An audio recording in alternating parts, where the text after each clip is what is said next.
What was a life-changing mistake you made? Quitting a great job with huge advancements when I was 19 because a girl. The job took me out on the road for 2 to 3 weeks at a time and I didn't want to leave her for that long at the beginning of our relationship.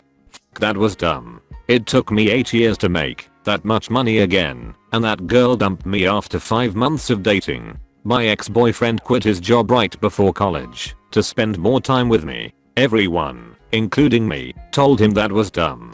He also chose not to work the first year of college and was always complaining about not having money. No offense, but you were the excuse to quit and not have that responsibility. Lucky you. That's probably true. He did find work later, but from what I hear about him now, I dodged a major bullet. I'm glad. From now on, seek out others who become more by knowing you, and others who make you be more than you are now. Good luck out there. I hope that in some far off future fortune cookies or their equivalent have ancient quotes from the internet with the username cited.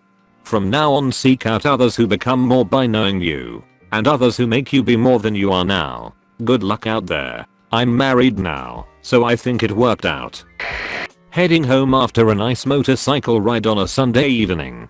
Decide on a whim to take a small 10-minute detour because it was one of the last days of the year with nice weather. Crashed into the side of a van with 80 km/h that didn't give me the right of way. Spent 12 days in intensive care. Ended up with persistent health problems and a reconstructed shoulder which left me partially disabled and unable to do sports, lift anything serious, etc. It was a nice ride though. I recommend motorcycles to no one. I have not known a ton of riders in my life, but of those I have known, a staggering percentage have suffered serious consequences including several deaths. Not to sound callous, but every rider knows the risk if they aren't a complete moron. I fully realize that every time I put my leg over my bike and ride it could be the last thing I do. To me the reward I get from riding is worth the risk. It's my first hobby. I've ridden since I was 4 and life without riding is boring. Luckily I've yet to experience a serious accident on the road.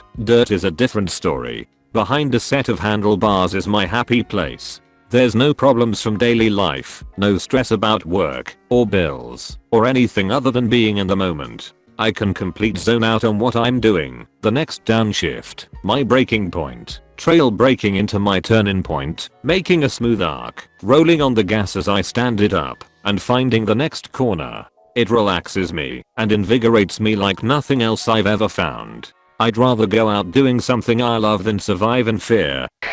Trying to foster unhealthy relationships with a girlfriend, friend, or even family member out of a fierce sense of loyalty despite it being toxic to my life. Yup, I realized I was accommodating all sorts of in my life because I'm loyal to a fault. The turning point was realizing I'm a grown adult and letting people push and pull me wasn't noble. It was just keeping me from enjoying my life and choosing where to go with it. I'm still loyal and forgiving. I just don't let myself be taken advantage of or manipulated anymore. Yup.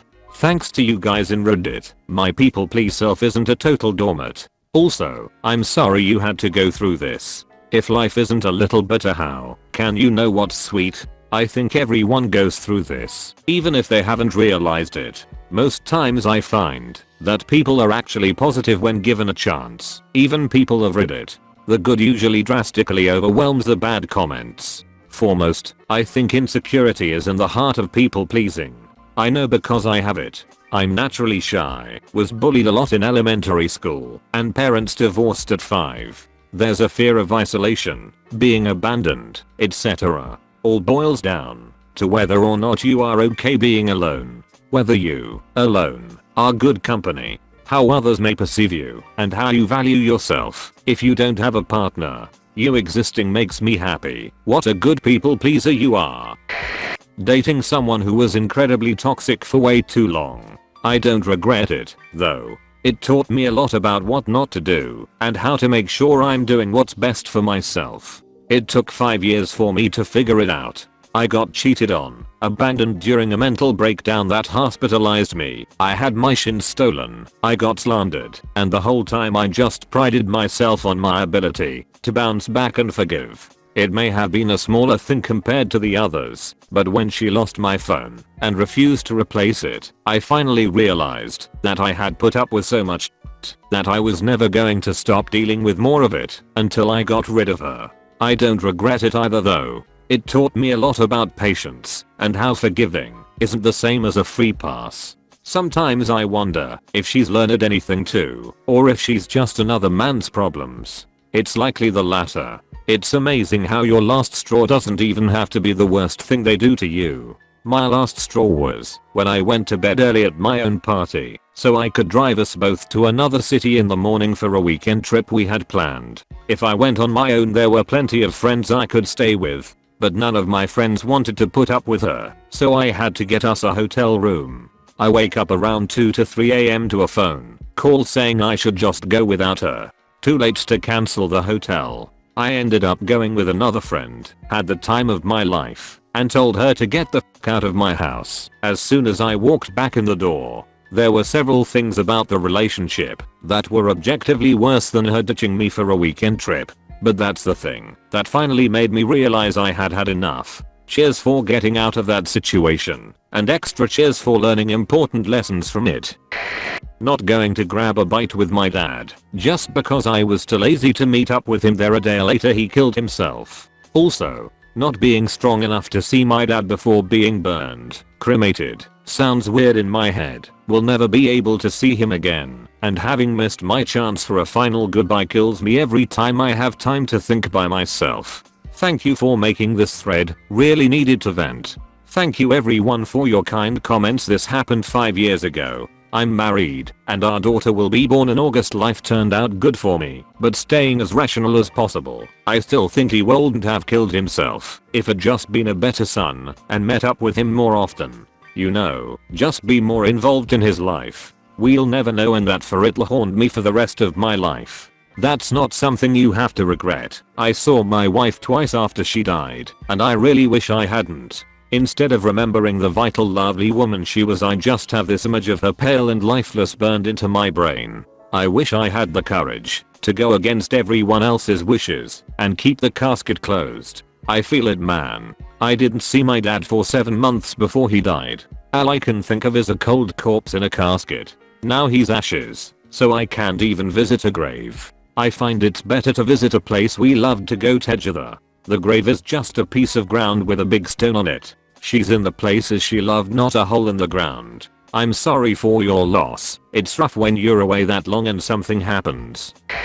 In my mid-20s I was dating and living a wonderful woman, but I was extremely immature and did a terrible job of keeping my life in order and keeping up decent employment. She gave me so many chances to get my shit together, but time and time again I would just be a useless lump, and she eventually broke up with me and kicked me out. I had to go live with my parents. I completely changed after that. Video games became something I did after all my responsibilities were met, not something that kept me from them. I stopped smoking weed for a while so I could land a reliable job, even though the one I found ended up not drug testing me. I started saving money because I couldn't stand living with my parents. Eventually my ex and I reconnected, and we eventually moved back in together. We ended up getting a new place that was ours. I had moved into her place, and things just kept getting better. We are now married and home. We are winners, and I'm waiting to hear about an even better job opportunity.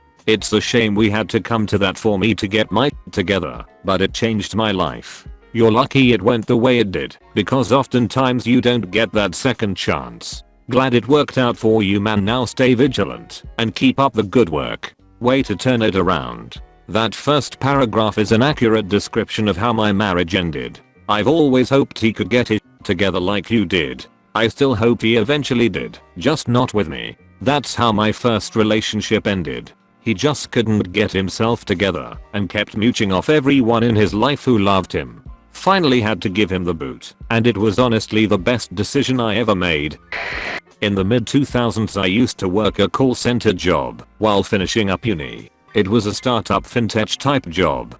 People got promoted quickly and they paid above minimum wage. But I was naive and didn't realize how backstabby some people could be to get ahead. I carpooled with who I thought was a friend until he started secretly recording our conversations in the car to curry favor with my managers. Thinking I was safe, I was honest about my feelings about certain things at work, and sure enough he played the recordings to my bosses, and soon after I noticed a change in how I was being treated. They let me go with severance when I caught on to the fact that I was being asked to train my replacement. This led to about 10 months of unemployment with employment insurance and me finding a much better paying job. It was a blow, but I learned from it, and I'm glad I'm not stuck in what is ultimately a dead-end call center job, no matter how they spin job titles. Wow, what a snake. I was young and naive. I still have no clue what his purpose was to get me let go outside of earning brownie points. I did do my job well, and didn't have to put in the overtime he tried to do some nights, and this may have annoyed him as he's the type who likes to stay late to show that he's a hard worker. Not texting my boyfriend later that Thursday after an argument. I was mad and didn't want to speak to him. When I finally texted him on Saturday, he had already been dead for 24 hours. I wish I had told him I loved him. Everyone says it's not my fault, but I will never know if I had reached out earlier whether that might have been enough to stop him. I'm never ignoring someone I love because of a petty argument ever again. Wow, this hits home. It is not your fault. My sister had a boyfriend who committed suicide. They got in a huge fight that night. Their fights were typically physical, very toxic relationship, and she got a restraining order the next morning. Little did she know he committed suicide right after the fight that night. She also found out after he had been dead 24 hours. She got a restraining order again, a dead man. So sad. But do not blame yourself. There is nothing you can or cannot do to make someone kill themselves. No need though to bash the person who committed suicide. Never understood this complex. Least you could do is bid your adios. They're dead because of something. At least it wasn't your sister who died. She just has to deal with grief, which is a lot easier than not ever being able to live again.